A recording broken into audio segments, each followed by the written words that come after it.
I stare down at my husband Bill as he blinks, desperately trying to accustom his eyes to the bright light of early dawn. My tears roll down my face as I realize there is absolutely no salvation for my ruined marriage. It's all over now, and just 3 months short of celebrating 30 happy years since our wedding day on that hot July afternoon in 1984.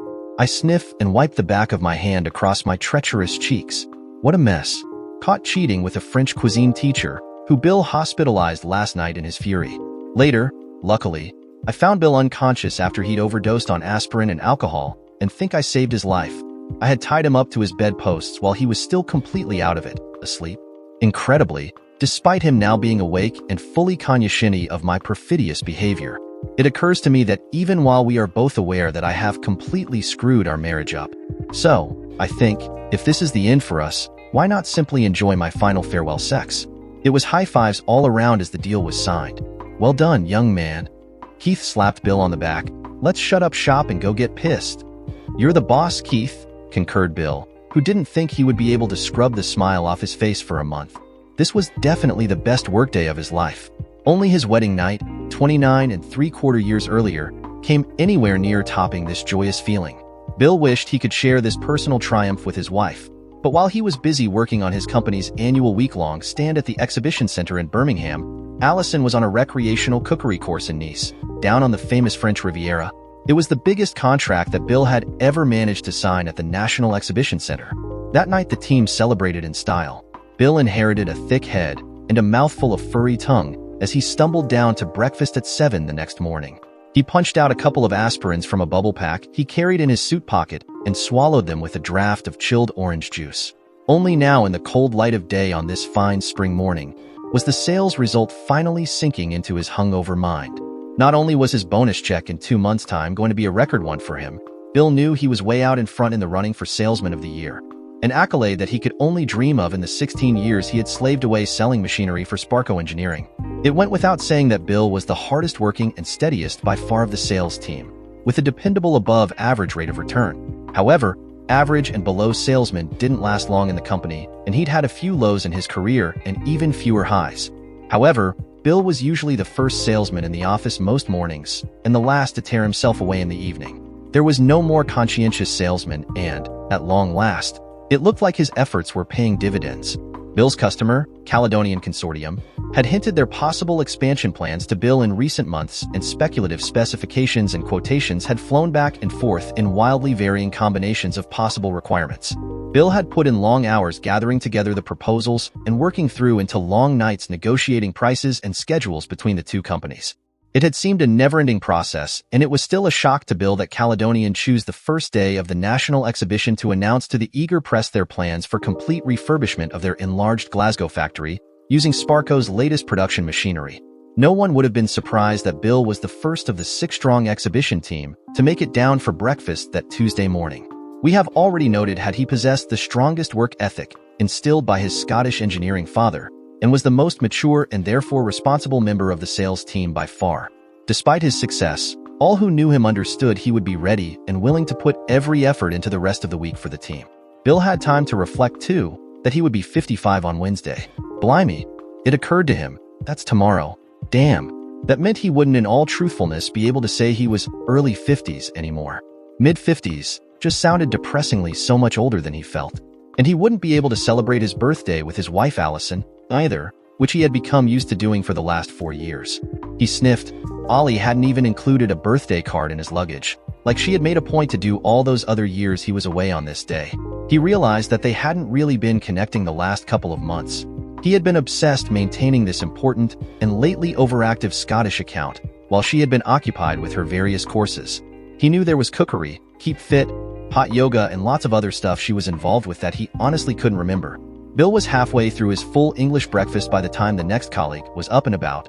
Sales director, Keith Bowman, Bill's immediate boss. They greeted each other with smiles.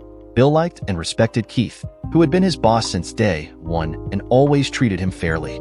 Keith had supported Bill during those odd years when his results had been unspectacular, if compared to the young lions, who preferred a quick return rather than build good steady accounts.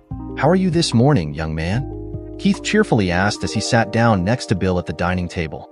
Bill smiled good-humoredly every time he heard the expression. Keith was older by just 9 days and took every opportunity to refer to Bill as young man. Very good, Keith, considering the state I was in when I got back to my room, Bill replied with a laugh, scraping some beans onto his toast with a knife. Remind me to never do those bloody shots again. I'm strictly a beer and scotch man, and I stop when I'm bloated and know that I've had enough. With that tequila stuff, though, I'm well out of my comfort zone. You did well, Bill. That was a very nice order you nailed. When you opened that account, must be 10 or 12 years ago. No one thought they'd turn out as good as it has. Keeping them sweet during all those piddling orders and much trailing back and forth to Glasgow for briefs and quotes every few months, well, it has really paid off. Well, it's been a team effort all round, Keith, Bill said modestly.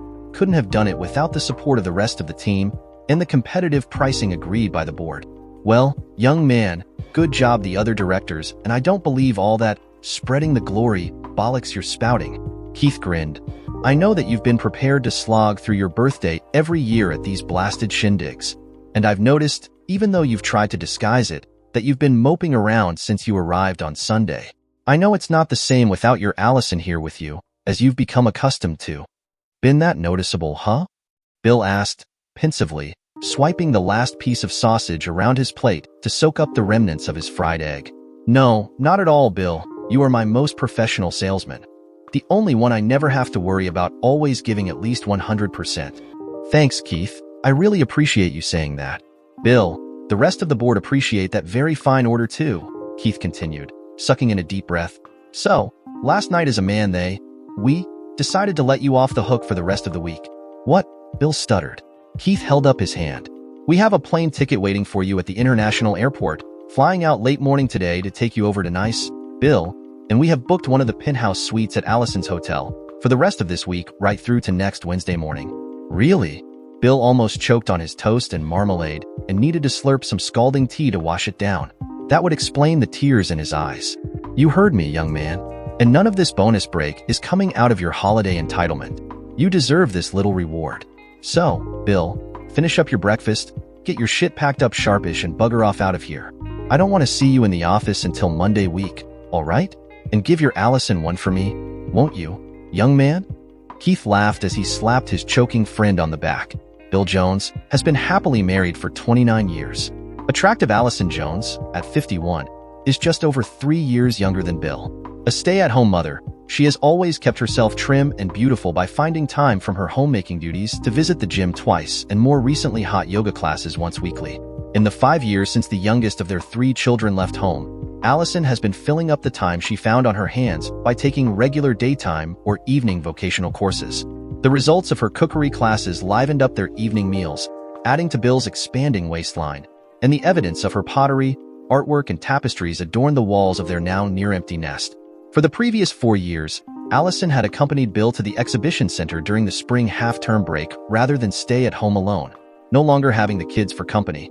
This year, however, she informed Bill that a select few of the French cookery course members had been given a unique opportunity to work in the kitchens of one of the top seafront hotels in Nice, on the French Riviera, for a whole week. Naturally, Bill was happy to let her go and enjoy the experience, even though he knew he would definitely miss her.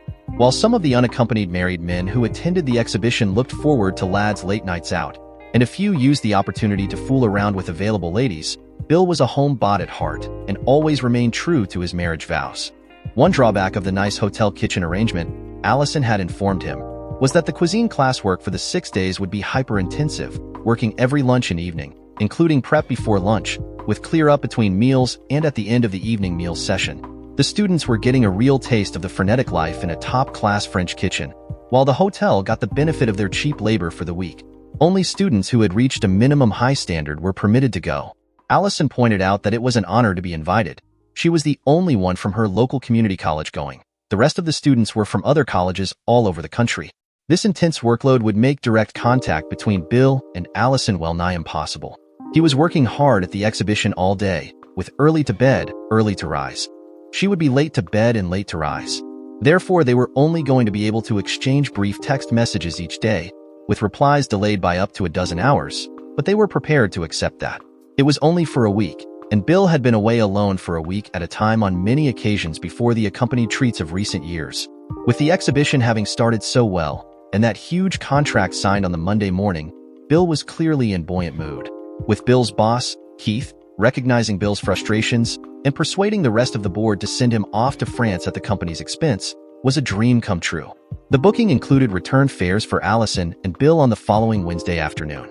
When he checked out of the Birmingham hotel, Bill found he had been left a note by Keith allowing him a generous budget on his company credit card in order to purchase appropriate holiday clothing and for excursions as well as wining and dining his beloved wife for the duration of his break. Bill knew there was little point in sending a text to Allison about his change of circumstances, as she would be fully occupied in doing lunch preps. By the time he was due to arrive on Tuesday late afternoon, she should already be starting the evening session. So he thought he'd surprise her in person late evening before she even had an opportunity to read his text message. He had been so preoccupied with work these last couple of months that he had spent little meaningful time with Allison. He reminded himself that they were only 3 months away from celebrating their 30th wedding anniversary. He determined there and then that they would have a second honeymoon after her cuisine course ended, and, when he got back home, things were going to have to be improved between them. He started thinking of different trips and presents, perhaps a family party, to celebrate the upcoming anniversary in style. He was met at Nice Airport by the hotel limousine. When he arrived at the hotel reception, he was expected as a special guest and warmly welcomed by the reception staff, of course, and shown up to the palatial 2-bedroom suite. Bill was very impressed with the rooms and the beach and sea view he had from the penthouse. He showered and changed into one of his business suits, as he hadn't had a chance to shop for any casual clothes yet. Bill thought he would check with the concierge for a nearby restaurant where he could book a late-night, candlelit supper after the students had finished cooking and cleaning in the hotel kitchens. If there was nowhere suitable to eat that late at night, then he would order a meal from the hotel restaurant and be able to keep it warm in a hostess trolley in the suite. But firstly, he thought he would arrange for the transfer of Allison's clothing and cases from her old room up to the suite. That's when Bill ran into difficulties. There was no Mrs. Allison Jones, or any Mrs. Jones, or indeed any group of English trainee cooks booked into the hotel. The manager was summoned, and he insisted that their Michelin multi-star kitchen had never before entertained a group of amateur trainee chefs from England, nor would they ever remotely consider doing so in the future. Was Bill even sure he had the correct hotel? Embarrassingly, Bill could only go by what he had been told by Allison. As far as he understood the arrangements, Allison was staying in this hotel with a small group of trainee chefs, and that she was sharing a room with someone called Michelle. He admitted that he didn't know Michelle's second name, or the name of the organizer, other than some tie-up with a cookery course run by his local tech college. He had no contact details with his local college. Everything he tried drew a blank. What was clear was that his wife of 29 years, the love of his life, and the mother of their 3 grown-up children, had lied to him about the cuisine course. Did it follow from that lie that she had also lied about who she was sharing with? Was she even staying in this hotel or resort or country? He had dropped her off at the airport, but she could have flown off anywhere, knowing he would never bother to check the stamps in her passport. He simply had never had reason to be suspicious of Allison. He trusted her completely. But why would she lie about the destination? She almost invariably brought back fridge magnets from holidays, and she was bound to take photos of the hotel and surrounds, maybe even of the kitchen staff, even if she had to pretend they were students. At about the time he would normally have left the Birmingham exhibition for the end of the day, allowing for the 1-hour time difference in France, Bill sent a brief text message to Allison, telling her that his company was having a successful show. He asked her how the lunch service went and how much she was enjoying her trip to the Riviera, adding that he had spoken to a customer who described the hotel and restaurant where she was staying in glowing terms. He didn't expect a reply until 11 o'clock in the evening, the time on Sunday and Monday night that Allison had previously sent him a brief text. He was concerned where she was, but was unable to decide what to do without the clear facts of her deception at his fingertips. Was she safe? Was Allison a victim of some audacious sting, luring unsuspecting housewives into slave trade? He simply didn't know anything. The thought that Allison was having an affair was equally ridiculous. Back in his beautiful suite, his helpless loneliness and doubts bearing down on him, his headache made itself felt. He pressed out the last couple of aspirin tablets he brought with him into his palm and tossed the empty pack on the table. As an afterthought, he rummaged through his carry-on bag and extracted the unopened bottle of Glenfiddich he had bought from the duty-free shop at the airport, pouring a slug into a shot glass and using it to swallow the tablets. He sat at the table in the lounge and mentally listed on a sheet of hotel-headed notepaper what little information he had to go on. He knew she flew out on Saturday afternoon because he had accompanied her to the airport. As far as he knew, Allison wasn't expecting to meet anyone until she got to this end. The other participants were from all around the country, and she said she was the only local student going. Having left her there, though, she could in theory have caught any flight to anywhere in the world. Once she got to Nice, she was supposed to be bunking with a companion, Michelle, in the hotel. She didn't in her messages mention any change of plans, so it was looking increasingly as though the only dupe in this scheme was himself. She was supposed to be fully occupied in the kitchens from pre-lunch to post-dinner with a short break in the afternoon, from Sunday through to Thursday. She was due to fly back from wherever she was staying on Friday evening. He would still have been at Birmingham at that time, so he had been led to believe that she planned to get a train followed by cab ride home from the nearest station. Bill was scheduled to help his team break down the exhibition stand late into Friday night and commence his journey home after breakfast on Saturday morning. So, if he couldn't find her here, he would have to wait until he got home. Home, he thought, was that place he shared with Allison. What kind of untrustworthy household would he be going home to? Would it ever really feel like home again? What he did know was that Allison's lies were totally unacceptable. The only reason she would have to lie to him to the extent that she had was because she was hiding something, activities which she knew he would find untenable within the boundaries of their marriage. He sat there quietly, because the tears were stinging his eyes. He needed to do something positive, anything. Using his laptop, he accessed his current and deposit bank accounts, applied to open new accounts in his name only, and transferred all the money to those new accounts. He left a balance of £1 in each of the joint accounts to keep them open in the short term. Once the dust settles, he thought, the lawyers can divide the assets fairly. He wasn't able to organize a new credit card over the phone. That would have to wait until he got home. He could, however, close their joint credit card account and pay up the balance, effectively canceling Allison's card. He didn't need the credit card in the short term, as he had the company Amex card to use, knowing that if he overused it, he could easily recompense the company by the time the next statement came in. If he needed cash, he could transfer money online to their old joint account and withdraw the cash immediately. He could even do that using his iPhone while he was on the move. He would sort out a new credit card in his name only when he got back home. Otherwise, Bill still felt helpless. He was anxious to do something, anything, rather than sit there inactive and helpless. He had no appetite for food, even though he hadn't actually eaten anything at all since breakfast. Nor did he feel like drinking any more alcohol, other than the glass he had already drunk. He wanted to remain sharp to think on his feet once he was in a position to confront her with her actions. He screwed the top back on the whiskey bottle and placed it on the bar in the suite's lounge. Satisfied that he had done as much as he could to secure his finances, he decided to go down to the reception lounge area and see whether Allison came in or went out. Then he would wait and see who she was with before revealing his presence. From early evening, he set himself comfortably in the reception lounge area, from where he could easily see the entrance, desk, and lifts. Sitting behind a large newspaper, Bill saw his life crumble to dust in front of his eyes.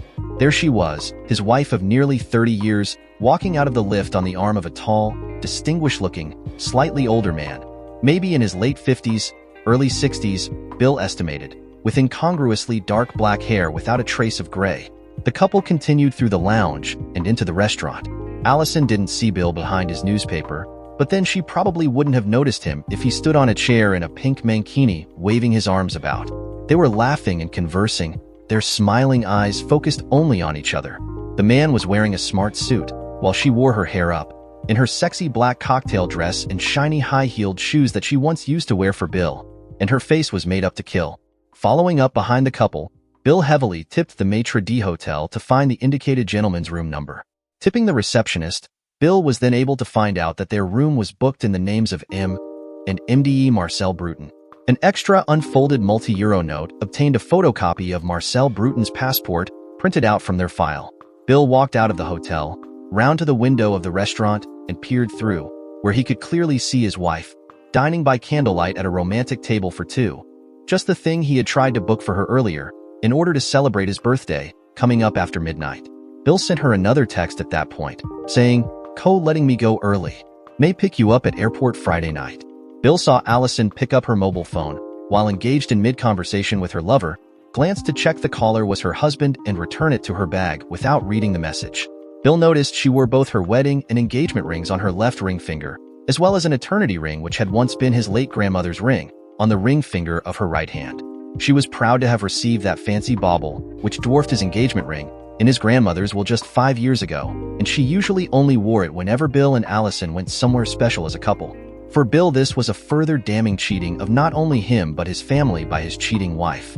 The couple continued to eat their meal, swap tidbits, drink their wine, and converse nonstop. Often they touched, stroked, or held hands across the table. Bill was certain now that they were lovers and not simply college friends. The significance of those touches were unmistakable. He took several photos of them with his iPhone, although he was uncertain of the quality that would result, having shot them through the glass window in the candlelight soft where they sat. Once they reached the coffee stage of their meal, Bill returned to the comfort of the reception lounge and the camouflage of his crumpled newspaper. When they had finished their leisurely meal, Bill saw them leave together from his chair in the lounge and go up in the lift. Bill returned to his suite and immediately ordered room service of chilled champagne and a pair of cut crystal flutes to be delivered immediately to their room 542, charged to his suite 802. Then Bill headed down to the 5th floor where he had to loiter for 10 minutes or so in the corridor before a waiter wheeled a trolley with an ice bucket from the service lift. As soon as the waiter knocked on the door to their room, Bill slowly walked up the corridor towards the waiter. There was a delay in answering, and the waiter knocked again, louder, announcing in French that he had their room service order for them. Bill slowed his walk, peering at room numbers as if under the influence. Eventually the door opened and, after a brief exchange of words, the waiter entered, pushing the trolley in front of him with M. Bruton holding the door open for his entry. Bill's shoulder charged the door, forcing the dressing gown-robed Frenchman Bruton to stagger back, protesting angrily at Bill's violent intrusion. There, sitting bolt upright in the bed, with the thin bedsheet pulled up to her chin, was Bill's unfaithful wife, Allison. Her mouth and both eyes formed perfect O's as she realized she'd been caught in the act. Her lover loomed between them with clenched fists.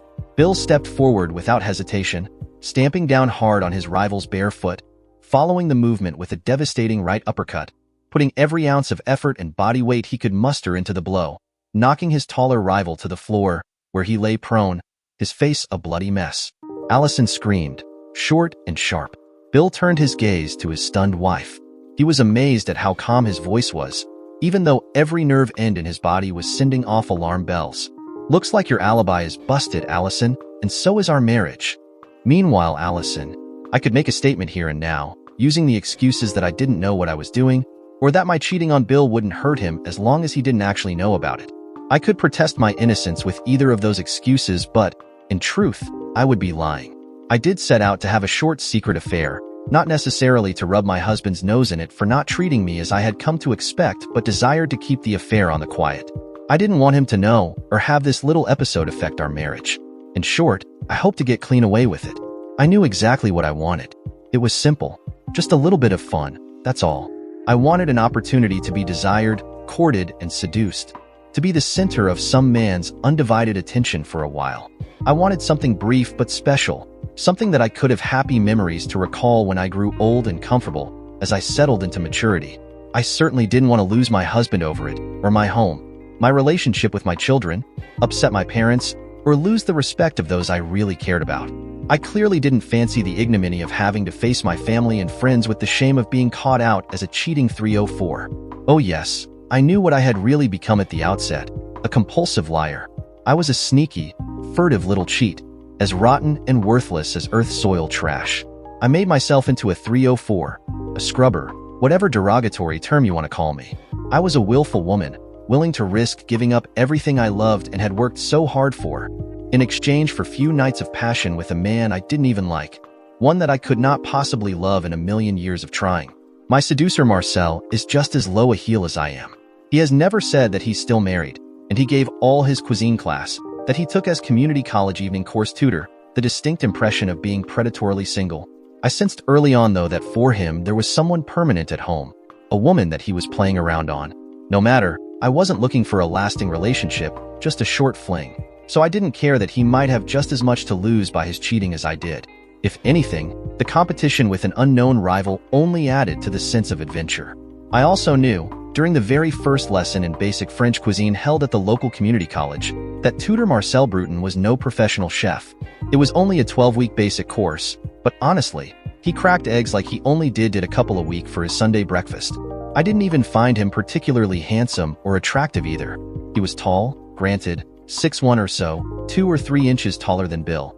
He was slimmer than Bill, who had let himself go and developed a bit of a paunch in recent years. Marcel had a full head of hair, dyed black. I later found out from our hotel bathroom contents, while Bill has gone gray and rather thin on top, and Marcel appeared to be younger than Bill or I. I never asked his age but assumed he was in his late 40s, early 50s at a pinch. I was genuinely shocked when I eventually saw a copy of his passport. What was particularly attractive about Marcel, though, was his voice, deep bass and slow talking. And that accent? Swoon. He had me from evening class 1, just on his French accent alone. He had all us attentive mature ladies from the beginning, actually. We hovered on every word and competed like Dobie and Heat for the alpha stag's attention. Drinks immediately after evening classes are a bad idea. Crazy, dangerous territory for compromising existing relationships. They became de rigueur for us mature students, though.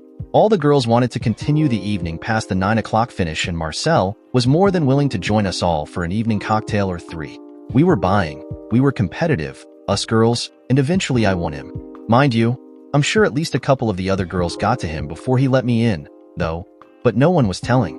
6 weeks into the course and Marcel and I were snogging in the backseat of my car parked at the back of the pub car park. That was the first French kissing I had indulged in with someone other than Bill for well over 30 years. Marcel was a brilliant kisser. I was instantly excited. I confess to say I loved every single moment of it. I felt like a giggly gauche teenager all over again. Me, a woman over 50.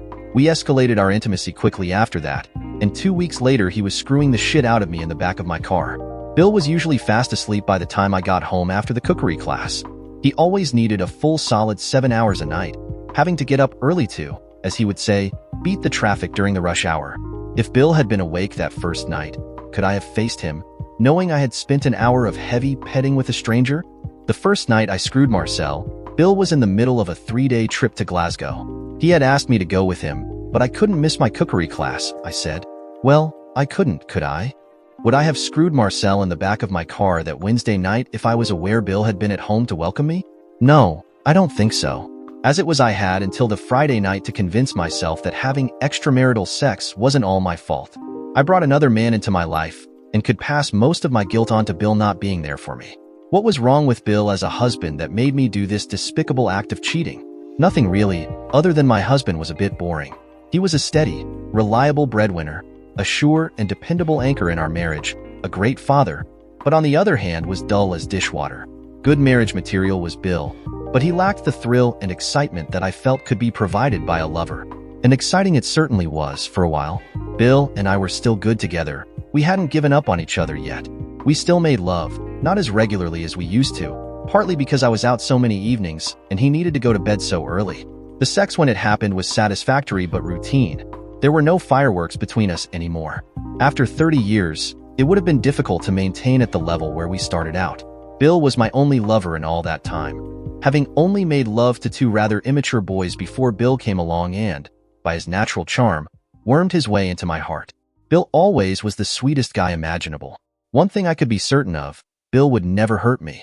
He was always gentle and considerate, both in everyday life and in the bedroom. I didn't always get off during sex with Bill, but it was usually tender loving lovemaking when we found time together, which had basically declined over the years to just Saturday night specials. With Marcel, it wasn't really lovemaking at all. It was wild, unbridled sex, pure and simple. When we were together, we couldn't keep our hands off one another. He did more than enough to get me off, and then made damn sure he got off, too. It wasn't that I enjoyed his technique. If anything, he was too quick, but boy, it was always exciting. Making out and then screwing my new boyfriend in the car was full of danger, including discovery, possibility of violence, even murder at the hands of this man who was hardly more than a stranger. I knew he had screwed at least a couple of the other girls on the course, who were mostly older married women like me. I guessed he was still married or separated at best, and that he probably had sex on the side with other begging for it women, whose own morals could therefore be called into question. So, in addition to the thrill of seduction, there was the risk of disease or worse, which all added to the piquancy of two-timing my steady, dependable, rather unexciting other half. There you are, all my reasons for screwing a stranger, out in the open for all of you to see. Basically, I was probably always a shit waiting to go off the rails, long before the opportunity slapped me. After using the car for sex for a few weeks, that short 3-month basic cookery course came to an end, but Marcel was willing to continue having sex with me on a Wednesday night. And boy, so was I. I didn't tell Bill that the cookery lessons had run its course. I continued to go out at my normal time for evening classes. I don't think Bill noticed that I stopped bringing samples home for him to nibble. He didn't have a clue about term times, especially what I was actually getting up to. I was going down the gym during the day more often, too, and training harder while I was there. I put more gusto into my dance classes to tone up and look good for Marcel. I was leaner and fitter than when I was married. The pity is that Bill never acknowledged that he even noticed how fit I was. Bill's been really busy at work, as one of his clients was running him ragged, and I got the impression that he was worried about the security of his tenure in the job if his sales figures didn't improve. He didn't say as much, but maybe he was beginning to feel he couldn't keep up with the young buck rivals at work. That perception led me to respect him even less, so he was becoming lost and out of sight in our bedroom, too. Without the chore of taking part in the cuisine class, Marcel and I had more time for ourselves, so we started using hotel rooms on Wednesday evenings, experimenting with different positions in the comfort of a bed and cleaning up with a shower before going home. To be honest, I didn't actually think Bill would notice the effects. In fact, by this time, I was putting Bill off asking me for sex of any kind, even for our standard Saturday night ritual. Again, I don't think he noticed. If he was aware he was being rationed, it didn't appear to concern him enough to mention he was missing out. I could never go to Marcel's place, his apartment, house, or whatever, which was a good half-hour each-way drive from college, because he admitted early on in our relationship that he had children at home. I believed him, of course. After all, I was the one who was the lying, cheating spouse in this casual affair. For all I knew, and without me wanting to ask, he was single. He didn't wear a ring or appear to have a noticeable white mark on his finger. Then I started going to hotels with him during the day, at least a couple of times a week, fitting in with Marcel's schedule, because while Bill was at work, my time was flexible. Oh, I could be flexible in more ways than time.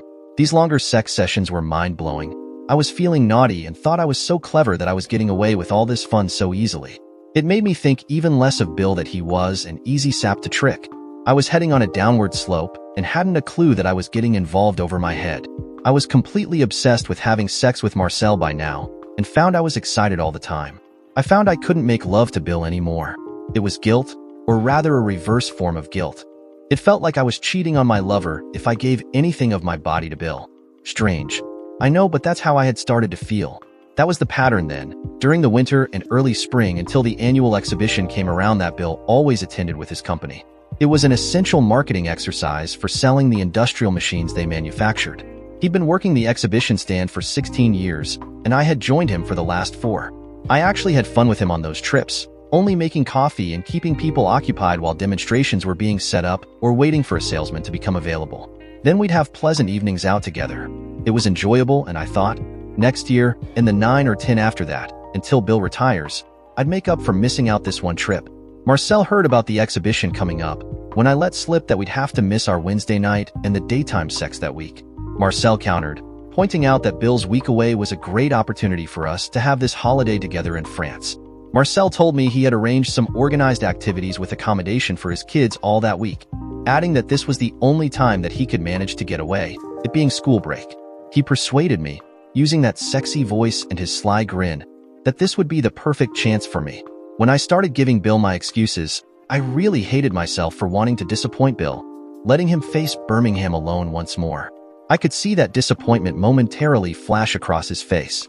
I felt guilty when I told him the lies about the nice hotel kitchen opportunity of a lifetime, and I was sure he would suss me out. But he immediately snapped out of his disappointment and cheerful insisted that the offer was too good to miss, and I simply had to go. He didn't have to tell me twice.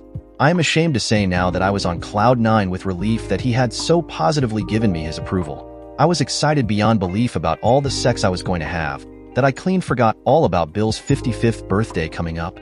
It fell on the Wednesday of the week we were away. Now, of course, thinking about Bill's birthday immediately after being caught, I feel so bad about that. If everything else I did to Bill, this was one thing that was unforgivable. At the time, his birthday fleetingly registered with me, but I just thought that he would find some brummy floozy to commiserate with, that he'd get his secret pleasures while I took full measure of mine. He'd have his cake and eat it, and I'd have my gâteau. I giggled to myself. That's seriously what I thought. I was such a stupid, selfish person. My neighbor and best friend Sandra is about 8 years older than me, and she had a lot to do with the lowering of my libido. My standards of behavior, too, I suppose. We talked about sex over morning coffee all the time. Over the last dozen years or so, twice divorced Sandra was obsessed with screwing a never-ending supply of younger boyfriends, and some of her enthusiasm for extramarital affairs rubbed off on me. She was still married, to hubby number 3, and had been for almost as long as Bill and I. The difference was that she and her husband kept their open marriage alive by having regular affairs. Sandra said it was more natural for men to have multiple partners, but the freedom provided by the contraceptive pill had meant that women could do the same. "No, Sandra," I said to her. "There's no way that Bill would ever be unfaithful. He just wasn't the type." "Tosh," she retorted, "he's a man. That's all the type of cheater there is. Besides," she continued, "he may have developed a paunch in the last couple of years, but before that, while he was regularly running a couple of weekday evenings and twice at weekends, he had maintained a nice bod and a really cute butt. I would have screwed him 5 years ago, in a heartbeat," teased Sandra. "You would any man with a pulse." I laughed, and she couldn't deny it.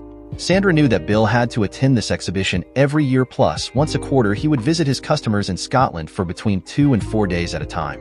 He had plenty of opportunities for casual sex, Sandra said, and he would take them like a man. What opportunities had I had while I still had kids at home? But I've been on several of those more recent Scottish trips with him and the National Exhibition Week 4 times, I replied confidently, and every one of his colleagues and contacts had remarked to me how Bill rarely went out in the evenings, until I turned up with him. "Yeah," Sandra sneered. "And that sounds nothing like a setup to you?" "No. I bet," Sandra added, when I confided in her about the planned nice trip, "that Bill'll be happy you're not going with him." "Bill was insistent that I go," I admitted quietly. "Yeah, like I knew that would happen," Sandra sneered. "It gives him every opportunity to get a strange bed partner or two on his Birmingham trip." It gave me food for thought that bubbled around in my head in the days leading up to the trip. I was careful to make sure that Bill didn't see the sexy clothes that I packed. To his mind, all I would be wearing were kitchen sweats, a few casual clothes for relaxing in, plus a dress for celebrating the last night. Bill dropped me off at the airport at the departure and pickup point. I gave him a perfunctory kiss on the lips and urged that he go straight home while I checked my luggage in and waited for the plane. Mentioning the cost of short-term parking was a good way of getting rid of Bill, I suppose. I had arranged to meet my French lover in the departure area. I had paid for the plane tickets on our credit card, while Marcel took care of the hotel room.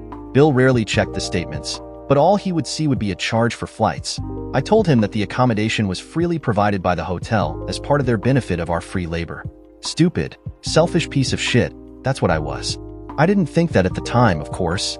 No, I only thought about how clever I was and how daring and exciting the trip was going to be. Now I know the consequences of my actions. I was so wrong. Never, ever, in my wildest dreams had I entertained the possibility of being caught and thereby losing Bill's love and respect. I thought the risk was so small it barely registered as anything at all. I had no desire to present him with the opportunity to get rid of me. I love Bill, and he is my soulmate who I wanted in my life and in my eternity. Nor was Marcel ever my lover. There was no love involved between us. He wasn't even my sex buddy because he was never a buddy as such, just a parasitic sex who scratched my itch for a little while as he got his. Once we got around to stopping our little romantic interlude, I told myself that would be that. I could settle down with Bill in my old age, and every time I felt low or frustrated, I would feed off my naughty memories. Right then, though, we were stoking our sexual embers on the flight all the way to Nice, Marcel and I, just by sitting close and touching each other like newlyweds. I felt like a teenager again, as if I was on a school bus trip and acting furtively, like I didn't want the teachers to tell my parents how bitchy I was. The stewardess was giving me some funny looks, but then I thought, sod her, the jealous cow. She knew I was cheating. I might as well have had A for adulterer tattooed in big red letters on my cheating forehead. As soon as we checked into our room around the backside of the classically grand Nice hotel, we were undressed and started with some steamy mid-afternoon sex. Just like that. That was just on that first Saturday afternoon. While Marcel dozed to restore his energy for another round, I texted to Bill, "Arrived, nice room, no sea view, but roomy, Michelle, sweet girl. NFR, chef wants us straight way, lova." That night, after a romantic dinner followed by dancing at a nearby club that Marcel knew, we took our pleasures more leisurely. We'd had quite a bit to drink during the evening, and so we fell asleep where we eventually collapsed, sated and exhausted until the morning. I was awake before Marcel on Sunday morning. Sometime during the night he must have got up for a wee and turned out the bedroom lights. I felt like I had slept like the dead, definitely not the innocent, I think. Actually, I felt absolutely no guilt at all. It was as if I had consciously divorced this week from my normal life, as if it was only a fantasy. I hadn't even thought of Bill until that uncertain moment of awakening in a strange place in the morning. I soon realized that there was no Bill with me, of course. It was Marcel, who was peacefully snoring away, lying flat on his back. I grabbed my phone to check the time and found I had received 2 messages from my unsuspecting husband. Shit. I had forgotten to text him during the evening as I had planned. And by this time, he would be on the motorway towards the exhibition for helping complete the stand-in briefings. The first message received from Bill was a brief, "Hope you landed okay. Love you, B." From the afternoon, and another from about 10 in the evening. "Did you HV a good eve? Love, B." I texted back to Bill that I just woken up from an exhausted sleep, following my first full evening's work, and on my way to join the permanent kitchen staff for breakfast before starting food prep. I lied to Bill that the previous night's experience in a proper French restaurant had been wonderful. Well, the meal enjoyed in the restaurant was. My reply to Bill was keyed in shorthand, but L signed the text in full. "I love you, honey." Honest Injun. Reader, as I typed that text, I really did love Bill. I still do love him, despite everything I've done, which seems such damning evidence to the contrary. I took a deep breath and turned the phone off, preventing Bill from calling me direct from the car. Propped up on an elbow, I looked Marcel over for a while in that early Mediterranean Sunday morning light. He was lying flat on his back and snoring like a buzzsaw. Bill always annoyed me whenever he laid on his back and snored. I used to punch him to turn over, sometimes quiet hard. Maliciousness on my part is the thought that comes to mind. But at that moment, I thought that Marcel snorting away was a manly sound that I could happily lay there and listen to without any rancor on my part. How strange was that? Marcel was quite something to look at, too. I had never had the leisure time during our previous assignations to notice his naked body before. Up until this point, everything between us had been done at a rush or in the dark. Even as I gently woke Marcel up with a morning BJ, I realized I had never once in my married life, not even on our honeymoon, done this for Bill. Never, not ever. It had never occurred to me as something I wanted to do for my husband, and on his part, I suppose, he never dared ask me for it. Yet I didn't hesitate to do this simple sexual act spontaneously for a man who was a near stranger to me. I didn't feel guilty about either the absence of the act in my marriage with the man I'd loved forever, or the determination to do it now for this man, who was not my husband. He was someone whose personal life I knew little of, and didn't want to know anything further about. Even then, I assumed he was probably a cheater, and not someone I would want a long-term relationship with. It didn't even occur to me that I was the cheater now, that I was not the sort of person any man could ever again rely on being faithful in a relationship. I felt no guilt in my action, nothing at all. I was simply feeling extremely naughty. I was going to be naughty all week, so I was in the mood. "Sherry," he croaked, his accented voice thick and heavy with sleep. "So sexy, definitely sexy. I must go call of nature." I released him, and he ran to the loo. Sunday night, after our evening meal, we went to the cinema to watch a dubbed American film, but we soon lost interest in the screen and petted each other heavily, stumbling out in the dark before it finished. In the hotel room, Marcel and I had wild sex. I checked my messages on the phone while we rested between sex. Of course, Bill's expected text was there, sent 3 or 4 hours earlier. I wasn't sure about the time difference. Resetting times on my phone and watch confuses the hell out of me. I always get Bill to do it for me. I read, "X all set. Tired so early night. Hope all gone well. Love, B." I typed in tired too. Grub GRT. Chef rough on us arses. Good luck with X. Lova. Monday morning, we had sex in the shower before breakfast. We walked gently around nice in the warm afternoon sunshine, conserving our energy for the evening. The next message from Bill was ecstatic. "Ollie, GRT sales today. Best ever GT bonus to come. Hope you having GRT success too. Love, B." Bonus? Bill always was good at his job. Sincerity and integrity, he had those in spades, a combination worth its weight in gold. His customers in Glasgow loved him. Their chairman's wife confided in me. They knew they could trust him to do right by them and not sell them a pup, just for the sake of a sale. The significance of thinking about Bill's integrity didn't dawn on me at that moment. I returned, "Great news, Bill. Going great here too. See you sat. Lova." It was only when we went down for something to eat and I bought a newspaper that I remembered it was going to be Bill's birthday the next day, and I hadn't even sent him a birthday card. All those years he went to the exhibition on his birthday, and I would slip a card between his underpants in the suitcase to find when he unpacked. The only time I have a naughty holiday with a lover, when I needed to deflect any criticism of my role as the devoted spouse.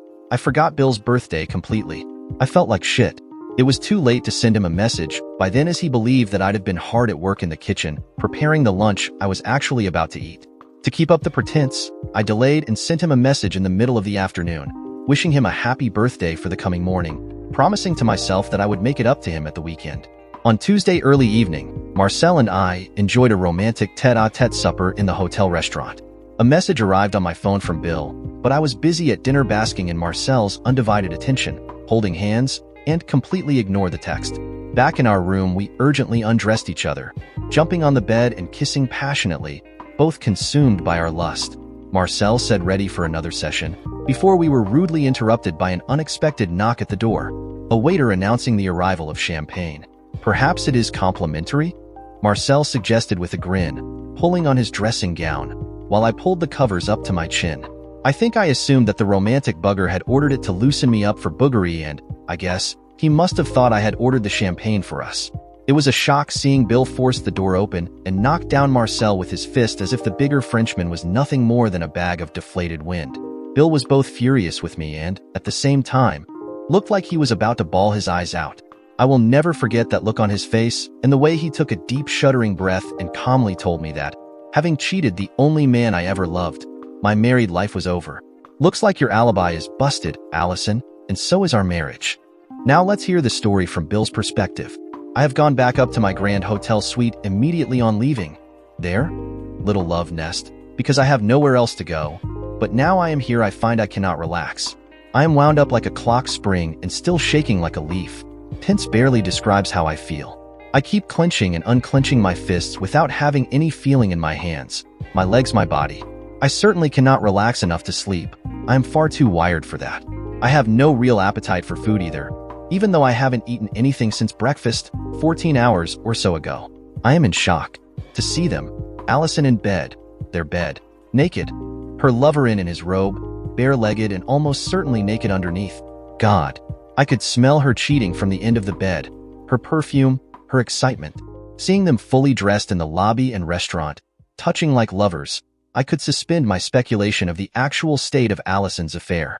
Maybe at that stage I could have stopped the charade, broken whatever hold he, this lover, had over her, tried reconciliation. But now? No, we are finished. My family, of mom, dad and kids, grandkids, the whole joined-up package, is finished. The last thing I want to do now is drown my sorrows in the hotel bar. Nor do I want company. I am too miserable to share this pain. I prefer to be alone. So I sit at the table in the suite's lounge and pour myself a whiskey. I once grasping the bottle with my right hand and switched to picking up the bottle and pouring a measure with my left. I swallow the crystal-cut tumblerful of searing spirit down my throat in one mouthful. I compare my right hand to my left. The right hand has swelled up to almost 1.5 times bigger than the other and is much redder in color, too. I have slightly scuffed 2 of the knuckles, with a little blood and weeping fluid seeping out. It really hurts like hell, though. I wonder if I have broken a bone or something in my hand. I only hit that cheating Frenchman the once, but it had felt so sweet. So I pour myself another scotch to sip and take the pain away. Only it isn't just my hand that hurts. In fact, I hardly notice any pain from the hand. How can you mitigate the pain that comes from a broken heart? I've lost Allison. That much is plain. Or she's lost me.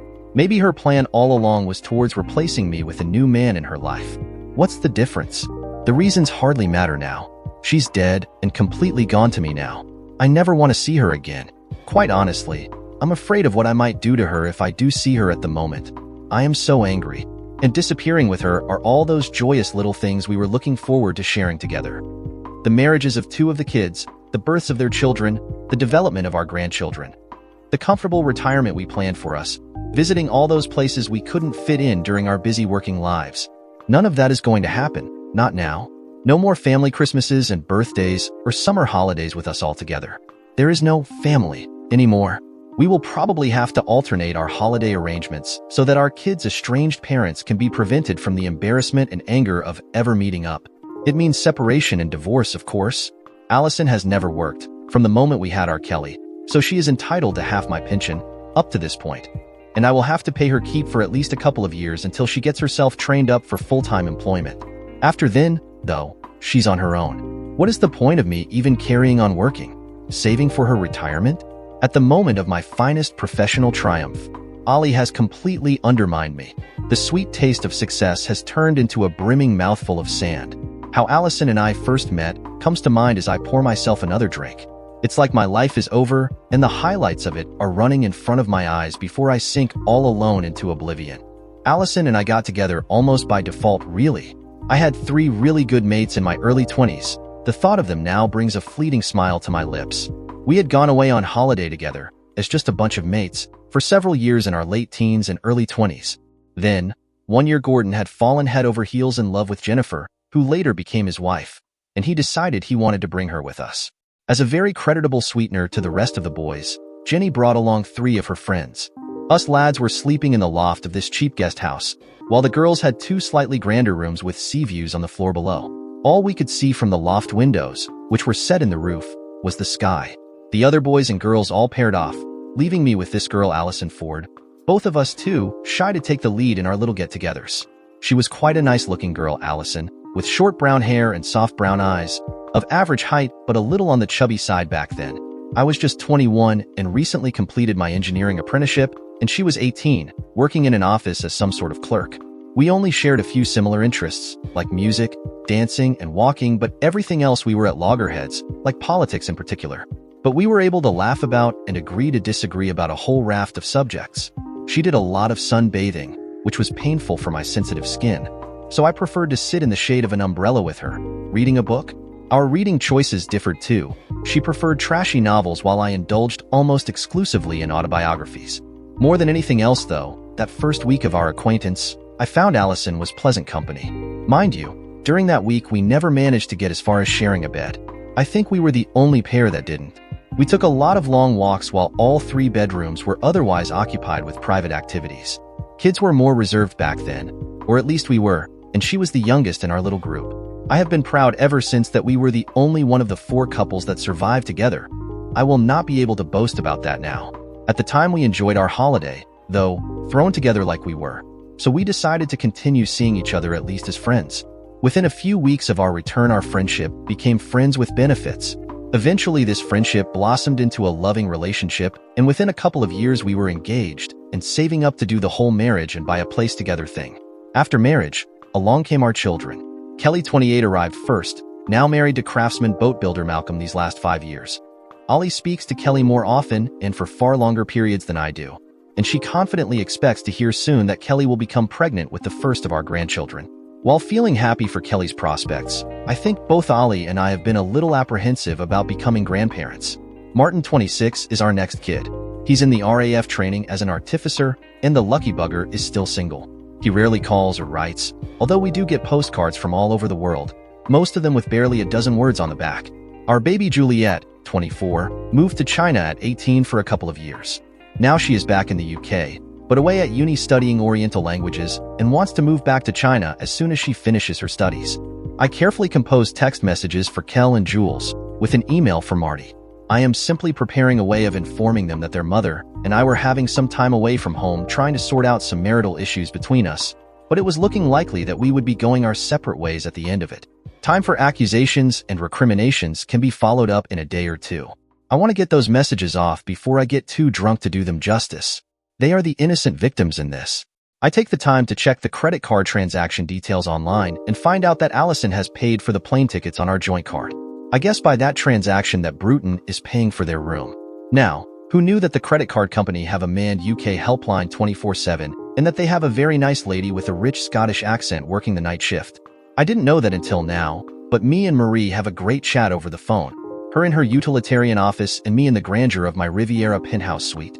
The reason this Marie is working the night shift is because her ex-partner had a number of affairs, leaving his scumsucker kids all over the place and has been impossible to pin down for child maintenance.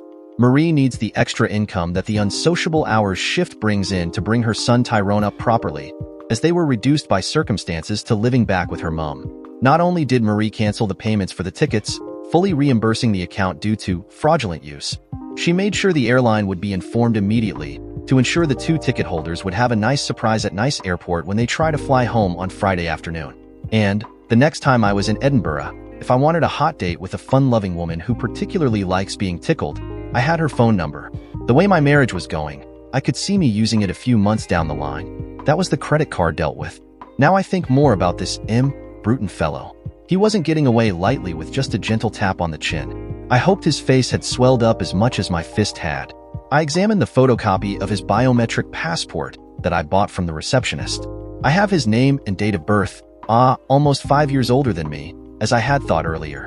And I have his residence address, which is in a town about 30 miles from where I live. I pull out my laptop to help my research. I began searching Facebook for him to start with. How many Marcel Brutons do you think are living in my country? Just the one, apparently. Interesting picture popped up on his homepage. He's looking 20 years younger there, clean-shaven, with the same dark hair but worn longer. Married, it states in his status. Again, exactly as I had surmised, another sneaky, cheating spouse. I look through his list of friends. He has hundreds. Lots of women friends, including Allison, of course. I rarely look at Facebook, so I wouldn't be up to date with any of her messages or activities. It all seems quite innocent on the face of it, but I should have been more vigilant. Too late now. I Google him and find out that he works as a French language teacher, of course, at a private school, about 20 miles from us. So I now know where to find him. Bruton's wife becomes my next target. Under Facebook friends for M. Bruton, there are several female names ending in Bruton, most with faces, but one with an image of flowers. There is Annie, Francine, Geraldine, Josephine, Kitty, and Madeline. Annie and Geraldine are clearly his children, both in their teens. Josephine looks as though she in her 80s, still living in the south of France, so probably his mother, who likes to keep in contact with her grandchildren. There is a man in his 20s, David, posing with wife and baby, so it looks like Marcel is not only married but a grandfather, too. Anyway, it reduces the possibilities down to his wife being Francine, Kitty, or Madeline. Francine is an attractive woman in her 30s, not really grandmama material yet, I guess, so I eliminate her from the list. Madeline is an attractive woman in her 50s, so I look up her page first. She says she is in a relationship, not saying if married or not, so I look through her photos. She has millions, literally millions of photos. Clearly her hobby is taking photos, as she is rarely shown in many of the photographs other than a few obvious selfies. Lots of photos of the same family group of a couple with young children, none of Marcel or David. So Madeline is an unlikely candidate. Kitty is an enigma. Her picture is of a posy of violets. Her pages are also devoid of information other than admitting being a native of Marcel's current town of residence. Only a handful of photos on her infrequently used timeline, none of Marcel, but, and this is the clincher, includes one of David and his young family. So, I believe therefore that Marcel's wife is Kitty Bruton. I pour another scotch, to help me think. I help myself to a bottle of water from the bar, too, as I am parched and worry about hangovers in the morning. Funnily enough, even on an empty stomach the alcohol is having nil effect on me. It must be the adrenaline. Think now, Bill. Where can I go from here? Is Kitty short for Catherine or Catherine? I searched the internet for both variations, leading to far too many results to trawl through, especially as I don't even know what she looks like, her occupation, or anything about her at all, except she likes violets, maybe. Surmising that David Bruton is Marcel's son, I searched through David's pictures. There is one of Marcel holding the newborn baby in hospital, but lots of different women holding that same baby, including one striking woman, tall, slim, with a full head of curly auburn hair, a wonderful proud smile on her beautiful face. Could be her, of course, but no, it can't possibly be her. Surely, even an old dog like Marcel would think twice about cheating on that beautiful woman. The real Mrs. Bruton must surely be one of the stout, ugly ladies shown striking up their poses with David's baby. I ask myself, what was Kitty's maiden name? Assuming David is in his mid to late 20s, he would have been born in the late 80s. I searched the UK's online birth records for him and come up with David Arnold Bruton, born in the September quarter of 1986, and there is the clue I seek. Listed in his index entry is the maiden surname of his mother, Schilling. Excitedly, I look up marriages in the 80s between Marcel Bruton and a Miss Schilling, and there he is, March 1980, to Schilling, in our county town, close to where they live now. I click on the corresponding index and find his blushing bride was Catherine Marianne Eva Schilling. Searching the births leads me to her entry in 1959, again registered in our county. So now I know that she's my age, maybe 4 or 5 years younger than Bruton.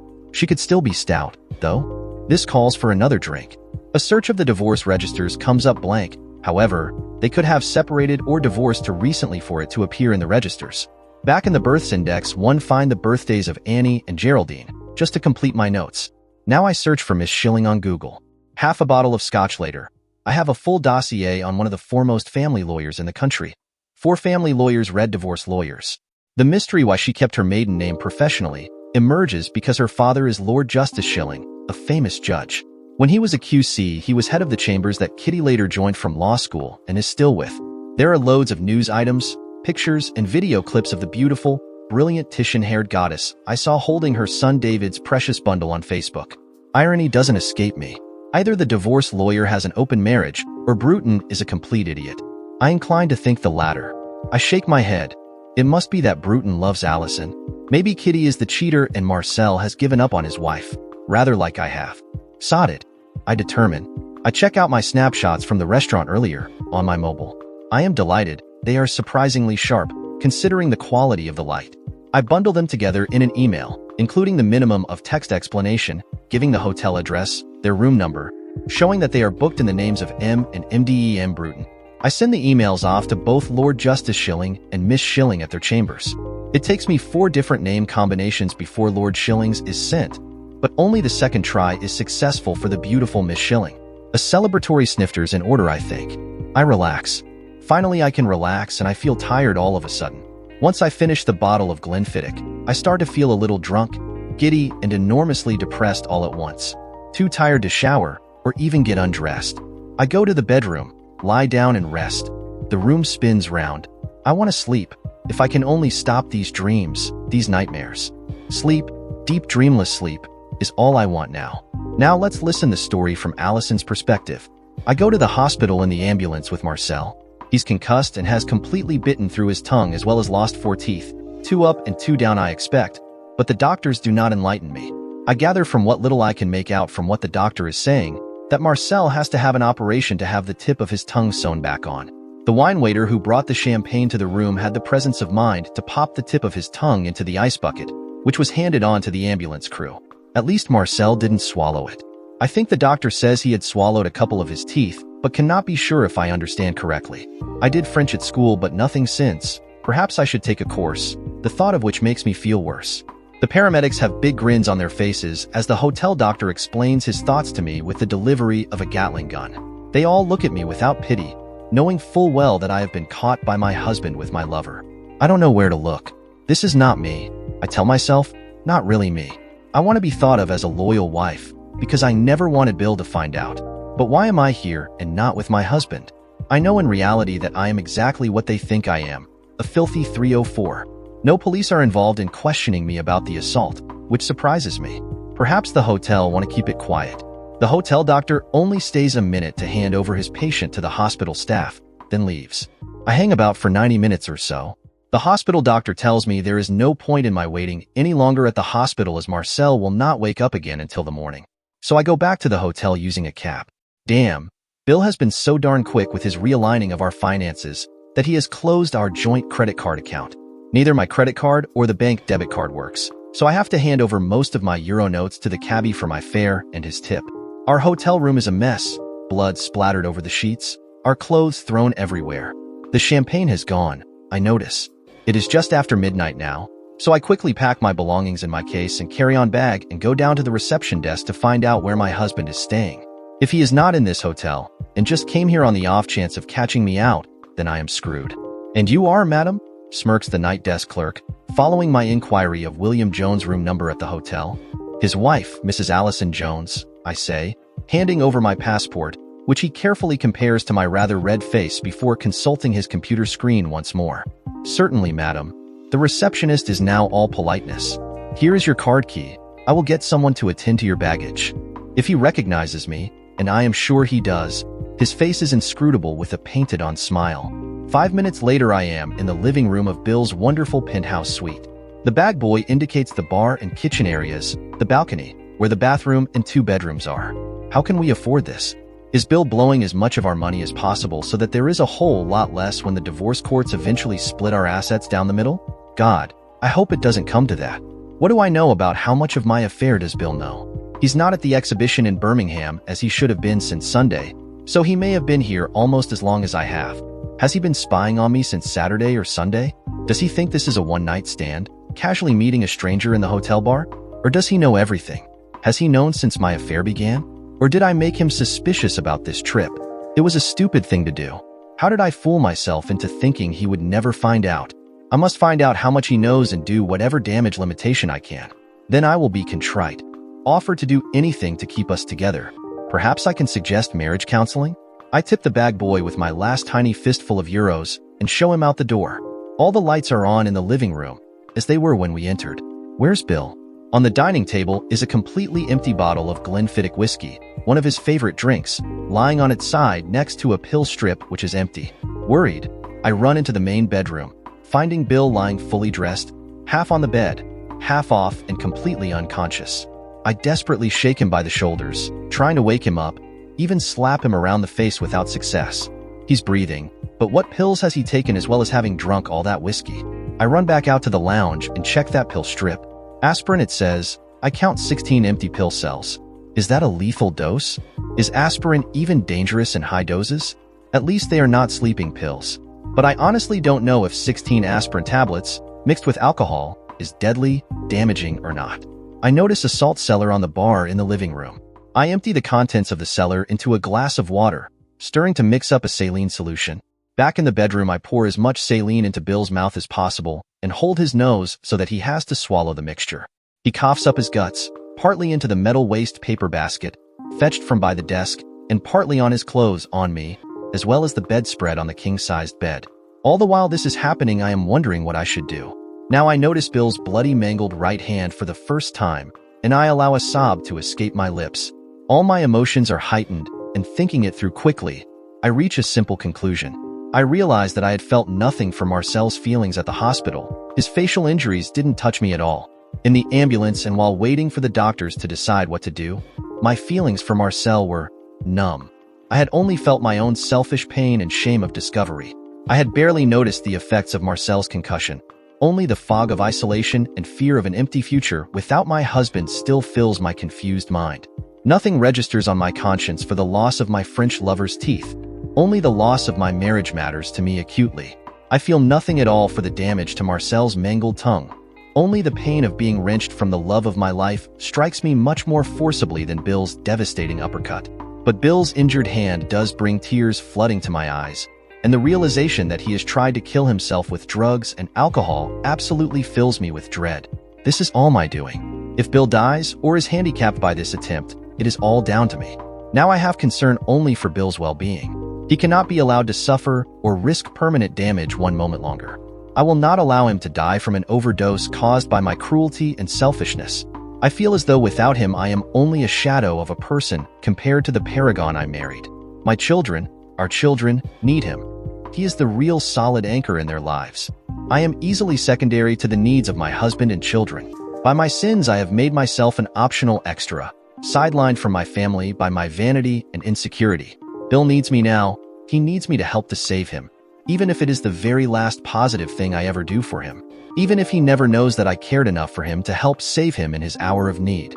Even if there is no hope for our marriage, I must save the life of Bill Jones. A doctor emergency? I scream down the phone. I cannot wake up my husband.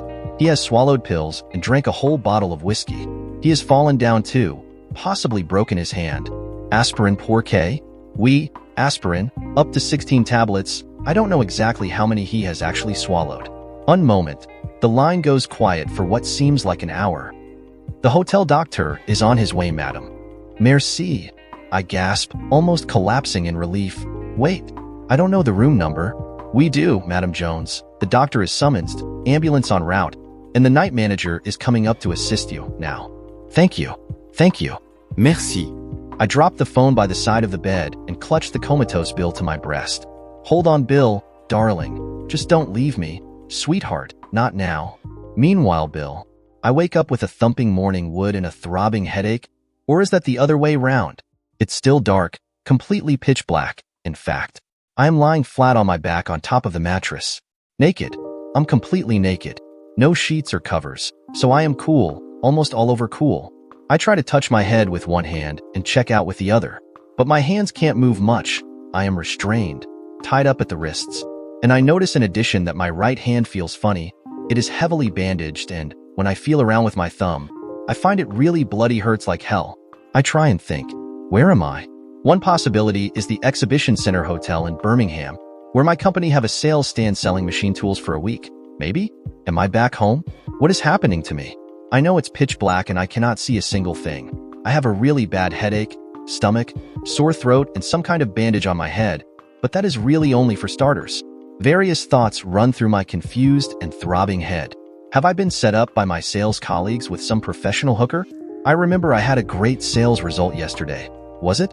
My legs will not move much either. They seem to be tethered in the same manner as my upper appendages. Did I get drunk last night and acquire the company of a Miss Whiplash-like hooker? I realize now that the reason I cannot see is not because it is a cloudy, moonless night, but because something like a soft scarf is tied over my eyes and around my head like a bandage. Hell, I've never got myself into anything like this before. Allison's gonna kill me when she finds out. I open my dry lips and allow a soft groan to escape. Oh, I say, or something like that. Unexpectedly, a set of soft, warm lips instantly press to mine. What the hell? I think. It is a long, increasingly passionate kiss. She, oh God. I am helpless and cannot do anything about this invading tongue and embracing lips, and am too petrified to respond in kind. Despite the cold air surrounding me, I feel my face red and breaking out in a sweat, which cools as it meets the air. I breath in, sampling the familiar scent of youth dew, my wife's favored fragrance, filling my head with wonderful remembrances of being awoken by Allison's gentle lip kisses. Old memories, mostly from before the kids came along to suck all those little magical acts of romance out of our increasingly occupied but mundane lives. Thank God it's not a stranger, and thank God I'm still a faithful husband. I know I can trust Allison. She has never tied me up and blindfolded me before, but then, well, she only had to ask, and I'd do the same for her if that is what she wants. Maybe I will ask her. Definitely will ask her after this thrilling episode is over. I think Allison senses me relaxing my tensions, while I am now actively returning her kissing with the eager participation. She must have followed me up to Birmingham to celebrate my birthday. What a fantastic surprise. The best present I could wish for. Bless her. I love that woman to bits. Ollie? I ask hoarsely. Comes back a reply, sort of. I can feel the cool breeze from the air conditioning prickling the hot surface of the increasingly exposed part of my sopping foreskin. She begins to sing to me with the sexiest breathy whisper I have ever heard from her, as she eases herself up until only my knob head remains gripped, lovingly encased in her hot lips. Happy birthday to you, she begins to sing. Happy birthday to you, happy birthday, Bill, my sweetheart. Of course, I now know where I am, even if not exactly. I remember leaving their room and returning to my suite, getting pissed on whiskey. And I remember Allison screwing French lover. And here she is, kissing me, trying to seduce me. How does she? I bite her tongue, hard. She removes her tongue quickly from my bitter, stinging mouth. That hurt, Bill. You are tied up and at my mercy, sweetheart. I am hurt too. I remember what happened now. You bitch. You and your boyfriend, here in Nice. How the hell did you get in my room? How do you know this is your room, honey? Okay, I don't, exactly. I pause for a moment. Is her boyfriend in here with us? Is he watching us, waiting by the bed to beat me up in revenge for lightly tapping him on his cheating glass jaw? Unconsciously, I drop my voice down to a whisper. So, where is shithead? Don't worry about him, sweetheart. Can you stop calling me sweetheart and honey? And, while we here, can you please stop seducing me, Allison? For crying out loud. I try to think about something else, anything other than sex. Any subject I can imagine should do, but my mind's a blank. But the scumsucker thing's got an agenda all of its own, and what Allison is doing. I have some questions for you, Allison. I am desperate now to break this cycle of torture. I have to wrest back some control over this situation. Over my bodily responses at the very least. I am fully conscious that I am completely at their mercy, stuffed like a Christmas goose. Fire away, Bill. So, who is this guy you're with, that you are screwing about with, and screwing whenever you can? Where did you meet? How long has this been going on, why you got together, and is he still here in my room with us? Cookery teacher at the community college is the answer to your first point. For nearly 6 months, the second. Thirdly, I really don't know why except that since being over 50 I had begun to feel unattractive, especially as you've tailed off desiring me. Marcel chattered me up and I enjoyed the attention. I was flattered when he let me know that he wanted me. He's where you put him, Bill, for your last point, in Nice Hospital. Marcel bit off his tongue when you punched him and is recovering from an emergency operation to reattach it. Oh, and he lost 4 teeth. I think, 2 of which he swallowed. Involuntarily, it seems, considering the circumstances, she begins to giggle. What did I ever do to you, Allison, to make you give up on us? My serious voice brings her back to earth. It's not your fault, sweetheart, really. You stopped paying me attention and I didn't think you'd ever find out. So, are you leaving me and moving in with the scumsucker? No, honey, I would never leave you. I love you, not him. I never loved him. It was already over and had run its course. This week away was going to be the final fling. It is you, only you I want. So what were you getting out of this? Some fantastic sex from your equally cheating lover? No, it was never that. It was only more exciting because it was naughty and from taking the risks of discovery. And to have those memories to sustain me after I stopped being even vaguely desirable anymore. You were always desirable for me, up till now. I know, I believe you. Except you should have told me more. I just felt I was becoming secondary, even surplus in your life. Well, you've certainly achieved that. Don't say that, honey. I never wanted to break us up. I cannot think of us as anything else but a couple, and I want us to get over this little bump in our relationship. You call this deceit, cheating on your marriage with another man, just a little bump? This is unassailable range of mountains between us, and we're not equipped to get anywhere near over this one. And why am I still in the dark? What have you tied me up with and blindfolded me with? I tied you up with your neckties, she says. There were 5 hanging in your wardrobe. Well, what? Are you going to release me? Let me go? No, honey, not yet, she sobs. She is still teasing me. Can you remove the blindfold so I can at least see your cheating face? I'm getting angrier now by the minute. Allison hesitates for a minute or two, clearly considering her options, knowing that if I can't see her, I can't recognize the guilt tattooed across her face. Hell, that's bright. The low sun's flooding into the double aspect room, so intensely that I can't keep my eyes open. Can't you pull those blinds? I'm not going anywhere, sweetheart, Allison says, sounding like her chin is set in that determined way so familiar to me. I can't actually see her face, only a haloed silhouette with the light flaring around her head. I am staying right here, well, we've only got until Friday and I want to keep you here and mean to make the most of you. So you won't even pull the blinds for me? It's all about you, isn't it, Bill? She snaps back, suddenly angry. What are you going to do for me? You're just lying there. You know this is assault, don't you, Allison? I say quietly, trying to calm us both down with reason. We are still husband and wife, Bill. She sniffs. My eyes are now getting more used to the bright light, and I can see the tears have been streaming down her face, over dried tracks. She's been crying for some time. Her eyes are red and swollen. I don't think she has had as much sleep as I have. Not for much longer, I whisper. Now the waterworks are really flowing. Oh God, what do we do now? Let's hear the story from Allison's perspective. I stare down at my husband Bill as he blinks, desperately trying to accustom his eyes to the bright light of early dawn. My tears roll down my face as I realize there is absolutely no salvation for my ruined marriage. It's all over now, and just 3 months short of celebrating 30 happy years since our wedding day on that hot July afternoon in 1984. I sniff and wipe the back of my hand across my treacherous cheeks. What a mess. Caught cheating with a French cuisine teacher, who Bill hospitalized last night in his fury. He put everything into one punch and floored him, blood everywhere. Later, luckily, I found Bill unconscious in his luxury suite after he'd overdosed on aspirin and alcohol. I think I saved his life. I had tied him up to his bedposts while he was still completely out of it, asleep. Incredibly, despite him now being awake and fully up to speed on my behavior. It occurs to me that even while we are both aware that I have completely screwed our marriage up, I am still slowly seducing him in his king-size bed. I cannot help. So, I think, if this is the end for us, I start to do just that. I'll show him what he's gonna miss after he, sob, divorces my cheating a-hole. Oh, hell, Ollie, Bill gasps. I look down on him, my husband. My husband he is, for now at least.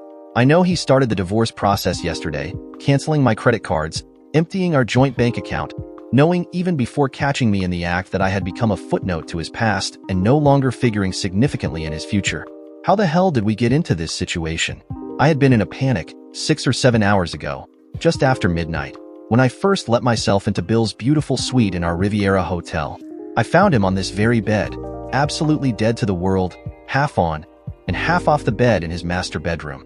Passing through the suite's lounge, I had already noticed on the table an empty bottle of whiskey lying on its side and all the pills missing from a sachet of aspirins. I called for help from the hotel night staff as soon as I saw Bill's condition. I thought he had attempted to commit suicide in answer to my cavalier breaking of our wedding vows. The doctor, a nurse, a paramedic team, and the hotel night manager kept me out of the bedroom while they pumped his stomach and inserted an IV of some kind of fluid into him. The manager ushered me away into the suite's lounge and explained that they didn't want to involve the authorities, and that the doctor was confident that Bill's attempt on his life could be contained without further risk to his health. After half an hour of anxious waiting, the paramedics departed. Then the doctor emerged to explain that he had pumped out the contents of Bill's stomach and given him something to relax him. He showed me the sachet of pills, explained how most of the foil was missing from many of the pill cavities, with traces of pocket lint, demonstrating that these pills had been popped and consumed historically and not necessarily very many of them tonight. He surmised that Bill had only recently taken between 2 and 6 tablets, although the large amount of alcohol he had consumed had been of concern. He thought that Bill had not eaten in the last 4 or 5 hours and therefore would be ravenous shortly after waking. He explained that Bill would certainly be disorientated and confused on waking and may not remember exactly where he is or what has happened to him. His head, throat, and stomach would be sore, but he shouldn't have any long-term effects. The drip he had been on briefly should help alleviate any dehydration, enabling him to recover quickly from the alcohol absorbed by his system before they had emptied his stomach. The nurse had bound his hand, too, the doctor thinking that nothing appeared broken, just jarred and bruised. Then they left me alone with my thoughts. That's when I came up with the stupid idea of waking him up with the sex. Well, I seem to have a recent history of stupid ideas when it comes to sex. Crazy, I know, but then I am crazy. Out of my mind crazy about being caught cheating on the only man I ever loved. I will never find another man who I care as much about, never. Okay, he had been ignoring me these last few months, but that is not the only reason why I strayed. I was just stupid and immature, and I realized that it was all my fault that I've screwed up everything, for both of us. The bedroom had been left in darkness, for Bill to sleep. I had earlier seen how the night manager drew the bedroom blinds using a remote control device. I found it on the table and played around with it. It operated everything, the lights, aircon, background music, and opened a hidden panel with a huge TV screen behind it, as well as the curtains and blinds. I looked out of the window at all the sparkling lights of the nice seafront. Bill had a superb double-fronted view of the sea and beach. My old room, that I had shared for 3 nights with that easily forgettable cheapskate seducer Marcel, was around the back of the hotel with only brick walls and part of the car park in view. I explored the suite. There were 2 bedrooms, each with beautiful en-suite bathrooms, a lounge with bar and galley kitchen. How had Bill afforded to rent something like this? Even if he had only just arrived, and it was only for 3 nights, it must have cost a fortune. Marcel had paid for our room in the hotel, I had paid the flight, and he had insisted we go Dutch for meals. I used all the money from an old account in my maiden name that I used to save for Christmas and birthday presents for the first part of the week. That account had been exhausted now. Bill should have been in Birmingham all this week. Clearly he wasn't. Had he been here since Sunday or Monday, following me, watching me and Marcel acting like we were honeymooners, lovers without a care in the world beyond our selfish marriage-breaking union? It must have broken Bill's heart to see us together like that, and I never even noticed him around. I thought I had gotten away with my affair. What a stupid cow. And then, seeing him bursting in on us like that, finding irrefutable evidence of my adultery in the depth of all my recent lies to him. Of course, he was the one who had ordered that delivery of champagne, in order to have the door open for him to barge in on us. I must have lowered the temperature in the bedroom with the remote, as I felt a sudden chill. Or maybe it was simply the thought of me standing in a tomb incarcerating the death of my loving relationship. Bill was left by the medical team lying on his side with just a thin sheet over him. I didn't know what the time was. My phone was switched off since going to the hospital with Marcel. I rebooted it. I found I had dozens of increasingly panicking voicemails from both girls, Kelly and Juliet, wanting to know what the hell was going on. I sent them messages saying we were away in the south of France working on it. Lies to my loved ones, but then I was an accomplished liar, wasn't I? It was gone 2 in the morning by then, and I suddenly felt bone-weary. I stripped off and climbed into that big bed with him, cuddled up to Bill, wrapped my arm around him, and kissed him. He was warm, but he didn't move a muscle. My body and legs tucked up close to him, following the fetal position contours of his body. Soon I fell asleep, although fitfully rather than contentedly. I think I cried myself to sleep realizing all that I was about to lose. I woke up as soon as the dawn light came through those beautiful picture windows. I had my back to Bill then, having turned in my sleep during the short night. Bill, too, had turned, as was lying on his back, snoring gently, his morning wood tinting the sheet. Rather comically, I sniggered.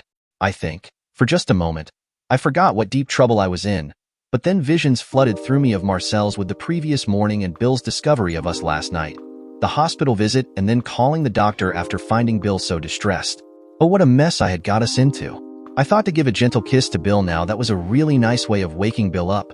Why had I never done that wonderful thing again in all the years since? I had been a selfish idiot all my married life. We could have had so much fun. In my desperation, I wondered, could I do it now?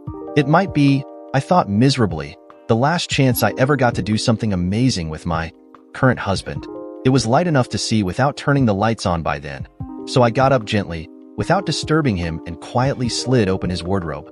It was a little chilly in the room, so I put on Bill's dressing gown first. I knew I'd find what I was looking for immediately. His silk ties, hanging up on a hanger. He had 5, one for every day of his week away at the exhibition. He was always smartly turned out on the job. Bill was sleeping soundly, flat on his back, almost in the center of the bed. The bed had brass posts, so, starting with his wrists, I gently tied him up to them with his soft silk ties, being careful not to cut off his circulation. He didn't move or even react to my touching him. He was so soundly asleep. The doctor said he'd given him something to relax him. Then I tied his last tie, a slightly wider kipper type, around his head and covering up his eyes. I covered him in the bed sheet again, to keep him warm, although the sun through the windows already had a summer warmth about it. I ordered a breakfast brought to our suite over the phone, checking first what the price would be. The girl at the other end knew precisely what suite we were in, and said the breakfast was included in the booking for the suite. When I asked how much breakfast was included, she cheerily said everything on the menu, so that is precisely what I ordered. While I waited, I pulled the sheet off him, examining Bill closely, for the first time in a long while. He was no longer quite the attractive man I married, I had to concede. While I had kept fit and trim, Bill had let himself go, succumbing to middle-age spread, with rounded stomach, heavy man with love handles. His hair was thin on top and going gray. How could Sheila have persuaded me that he would be chatting up women and betting them on his trips? However, he was still my husband, and I thought with a sadness that almost made me collapse. Not only had I loved him most of my adult life, I still loved him deeply. Only the potential loss of my relationship had brought me up sharply to realize the depth of feeling I had for this man, the father of my children. A discreet knock announced the arrival of breakfast at the outer door. It was rolled in on a heated hostess trolley into the kitchen area of the main room, enabling the hot breakfast to be kept warm, while the cooler fruits, juices, cream, milk, etc. were moved from a lower unheated shelf into the refrigerator. A jacketed carafe of rich French roast coffee was included. I tipped the waiter, using some notes taken from Bill's wallet. I started kissing Bill, thinking our old days. Then he coughed and I started moving slowly and kissing him, while Bill was trying to clear the cobwebs from his mind, gradually coming to terms with being assaulted by his unfaithful wife. So why? Hold on, Han. We're both to blame here. Yes, it would have been, but now we're done. I can't forget what you did. I know, Bill. It was all my fault.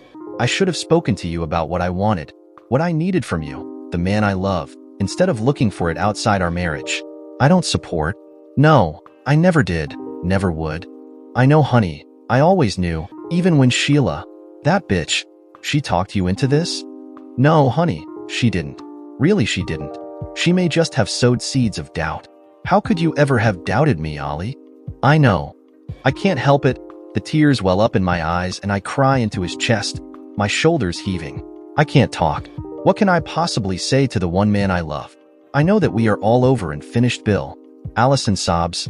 I hate it, but I have to accept it. I can never undo the disgraceful things I have done to hurt you. And on your birthday too. Bill can feel the depth of pain she is feeling. He was feeling the same agonies, has the same tears welling up in his eyes. What am I expected to do now, Ollie? Look, Bill, it's Wednesday morning. We have all today and tomorrow before we fly back to whatever awaits us in the future. Can we not just stay in bed and have a second honeymoon? Can't we put off all thoughts of finding a solution to our troubles until we leave here Friday and return to reality? So you think you can just screw me silly until I forget all about this situation? Until I welcome you back into my open arms and ever-open flies? Bill's voice ascending and sounding more pissed off the longer the sentence continues. No, honey, nothing like that. Okay, you know me, sweetheart. So yes, maybe exactly like that. I do want to screw you silly and want you to do vice versa. Look, I accept that we're a lost cause as a couple. We've become exes through my cheating. I accept that absolutely. It doesn't sound like you do. Of course, I would love it if you ever asked me back. Absolutely love it, hon. I know I've screwed up and our marriage is all over bar the shouting. I just bear that you hate me so much now. Bill felt the need to spell it out. I will always love you, Ollie, always find a place for you in my heart. But I will never be able to trust you again. That is gone. So I promise that I will divorce you. Do not be in any doubt of that. You can even bet on it. All bets are off, hon. I've gambled and lost. Yeah, but, sweetheart, look at it this way. You've paid for this beautiful suite. So, instead of you going out and searching nice high and low, looking for some revenge, you've already got a willing sex buddy right here. You, my willing sex buddy? Well, Allison, as I already told you that I have loved you all my life, and would love to be with you always, but now I can't think of having sex with you, as I have already seen with you another man. So it's not going to happen. If you want to stay here, I could allow you to be here for the sake of our marriage, but I promise nothing is going to happen. She knew that no, it's too late, and their marriage has already broken. She gently releases the tie, holding his poor bandaged hand, kissing him for the last time. She breathes in the smell of his deodorant, aroma of his sweat, thinking that when she packs both cases on Friday, she will wrap his shirts in plastic and stow in her case, to keep them as a reminder of what she knows she's now lost. She sits him at the table and pours him some fruit juice and a dish of segmented grapefruit from the fridge, followed by a steaming cup of strong dark roast French coffee. I see you are still wearing your engagement and wedding ring, he observes. Yes, hon, I can't bear to lose them. Bill, you won't insist that I return them to you, will you? They are no good to me, Ollie. What do you want to keep them for, anyway? They still mean something to me, despite everything that I did. Bill, whatever happens to us, and I am at your mercy here. I promise, together or apart, I will wear both these rings for the rest of my life. Bill doesn't say anything, keeping his thoughts to himself. Allison looks at him sideways. I took off your grandmother's lovely eternity ring before I lay down to sleep last night. I have left it on your bedside table. The ring box is at home. I'll look it out for you when we get back. There's no need for that, Ollie. Gran specifically left it to you in her will. Your gran meant so much to you, I know. You stayed with her a lot when you were a boy. I didn't even think she liked me enough to leave it to me. I think it's a good quality diamond solitaire. Maybe it will come in handy as an engagement ring. Should you consider getting remarried one day? I won't need the ring, Ollie. Twice bitten, twice shy. This time it is Allison that is silent, reflectively chewing a piece of bacon that suddenly feels like cardboard. She gets up and fetches the warm croissants and pains through chocolate piled on a warm plate. She did like you, Ollie. She told me several times that you were good for me. He pauses. The ring is quite a valuable one, but there is a story attached to it. Back when I was about 15 or 16, my Aunt Pat asked me to come with her to pick up Gran and Granddad from one of the London rail stations. Not sure, but Street Pancras I think it was, to help them with all the cases. They'd returned from a holiday in Venice. I don't think you've ever mentioned it before, and neither did your Gran. If it was me, I would never stop talking about such a trip. No, I've never spoken about it since. Not sure why, except it wasn't a positive or optimistic trip that I wanted to remember. Aunt Pat was always chatty, and she told me on the way that Gran and Granddad had traveled on the Orient Express, a romantic trip to Venice and back. Oh, how lovely. No, it wasn't really, hon. Aunt Pat confided that the trip was because Granddad had been caught having an affair with some secretary at work, and that expensive diamond eternity ring was part of the retribution. Gran wore it flashing on her hand when we picked them up. They stayed together, but they were never quite what they were before. Oh, I didn't know. Gran wore that ring all the time, as a reminder, I guess. Is that why you want me to keep it, as a badge of guilt, hon? No, that would be petty, Ollie. However, because most of the females in the family know the story behind it, it would be difficult to give it to anyone else. You could always pass it on to Kelly, without the story that forged it. She really loved Gran. Not really fair to Jules, though, whenever she decides to marry, and Marty might settle down one day with a girl, Allison considers. I'll leave it up to you what you do with it, Bill conceded. You are taking me to my sister's on Thursday, as she's letting me stay with her until I find a place of my own, but I still want to see you on a regular basis if possible. So, she takes a deep breath. Only until you meet someone you feel you could fall in love with, honey. I am fat and ugly, Ollie. No, honey, you know I can't accept that. You're a lovely, handsome man. Okay, you could, and should, lose some of the weight you've put on recently, if only for the sake of your health. Yeah, Keith was saying as much on the phone. You're on holiday and you rang work? No, I didn't. Keith rang me while you were in the shower. So, what did the old man want that couldn't wait until you got back? Oh, to tell me he was being shunted upstairs to CEO. Old Saunders is packing it in with immediate effect. Oh, honey, Keith was your biggest ally there in your department. What's going to happen to you now? Nothing much except, starting next Monday, I cover for him as sales director, while his PA Pam helps me get straight for a fortnight or so before she joins him. So how long are you covering Keith for? Do they have someone in mind yet? Yes, they have me.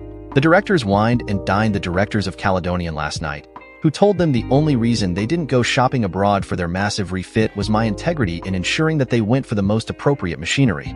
They originally planned to refit a year ago, but I told them at the time that if they couldn't wait, they'd best go for the Japanese competitor. But if they could possibly delay, then stall until our next generation of machinery, the zero range with the new microprocessors, was ready. As you know, Caledonian decided to wait.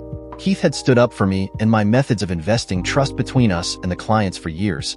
Saunders saw the writing on the wall and jumped before the other directors pushed. Oh, sweetheart, that's fantastic, Allison gushes as they descend.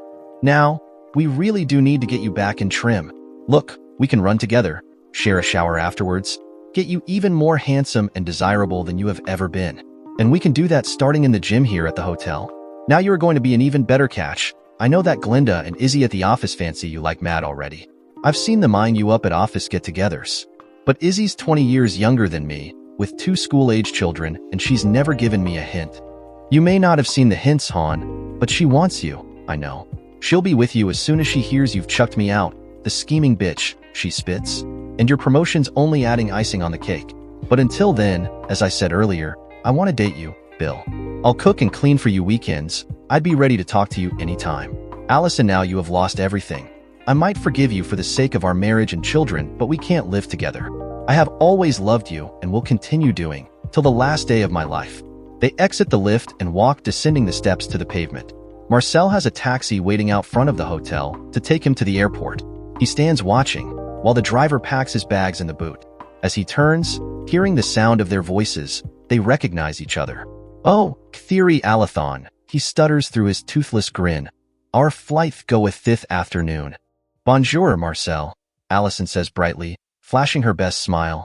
I wonder, have you heard from your missus yet? We yeth, I have ADH, we're getting a divorce. Maybe we could. Never. No way, I'm afraid. I'm staying on here with my fantastic forgiving husband. But anyway, have a good life, chef. They walk away. Allison holds tightly to Bill's arm, both remaining silent, until they turn the corner. She exhales loudly. Thank you, Bill, she says quietly. What for? For not rubbing my nose in it when you could so easily have done. Right in front of Marcel. I wouldn't talk to him again. Nor me. She sobs. I've screwed up so many lives. No, Marcel screwed up his life, without any help from you. He didn't think his marriage was worth the paper the license was printed on. He is to blame for the effects on his wife and children. Just think of your life as one having a new beginning. Yes, you're so right, sweetheart. She smiles broadly. When I get myself straight, I think I am going to stalk you so thoroughly you'll either have to take out a court order to exclude me or take me in out of pity. And until I find employment, I won't even take out any court order, Ollie. Allison did disclose every detail about her one and only affair the first night they got back from Nice. It was so late and was so upset by the time she finished that she slept in her daughter's bedroom that night and moved out to her sister's house the next day. Bill had helped Allison to get a job. They remained great and affectionate friends, comfortably attending family functions together, with their children and grandchildren accepting their divorce status. They attended functions, plays, cinema and meals, even day trips and vacations together with family, but they never slept together again after returning from Nice. About 3 years after the split, Bill fell in love with an attractive Scottish widow, Marjorie, who had a teenage son, Angus. Bill and Marjorie were soon married and Bill's house sold. The proceeds split between the divorced couple. Bill and Marjorie bought a family-sized home in the same town. Allison used her share of the sale to move from her rented apartment into a small bungalow nearby. Allison and Marjorie became fast friends, both before and after the marriage. When Allison finally gave up her slim hopes of marital reconciliation, Allison confined Bill's old shirts, which had become old friends and comforters, to the dustbin around that time. After she retired, Allison struck up a relationship with a retired widower, Alec, who kept himself fit working part-time upkeeping gardens that had become too much for their owners. Alec eventually moved in with Allison, becoming a faithful couple, but she refused to marry him, maintaining wearing the 3 rings from her first marriage as she had promised. She developed a successful second career writing a series of sentimental Christian romance novels and attracted a dedicated fan base. Marcel lost his marriage and his job. He fared badly in the divorce settlement as his prenup agreement was watertight, his proof of adultery allowing him to leave the marriage with only the clothes he stood up in. His ex-wife, famous divorce lawyer Kitty Schilling, even sent the bailiffs round on the day of the decree absolute, forcing him to pack a suitcase with everything in his wardrobe, including his carpet slippers. She did warn him by telephone beforehand, so he donned 3 pairs of socks, 5 pairs of pants, various t-shirts, shirts, jumpers, dressing gown, and a couple of coats. The bailiffs laughed, calling him Michelin Man, taking photos of him to forward onto their client and shared them on their social media. At their next family function, Kitty took great delight in burning every single item, suitcase included, in a fire pit while he looked on. Despite hours of tortuous speech therapy, Marcel was unable to get another French language teaching job. It appeared he was no longer attractive to even the loneliest of potential female company, so he endured a solitary existence. He was only able to scratch a living processing technical translations for product instruction leaflets, working from his rented studio flat above a rundown row of mostly boarded-up shops. Forced by meager funds to rely on public transport, Marcel's attendance at family functions was infrequent. On more than one occasion, Marcel overheard his giggling grandchildren refer to him rather irreverently as Grandpop. Dear listeners, please share your thoughts in the comments section below and don't forget to like, share, and subscribe.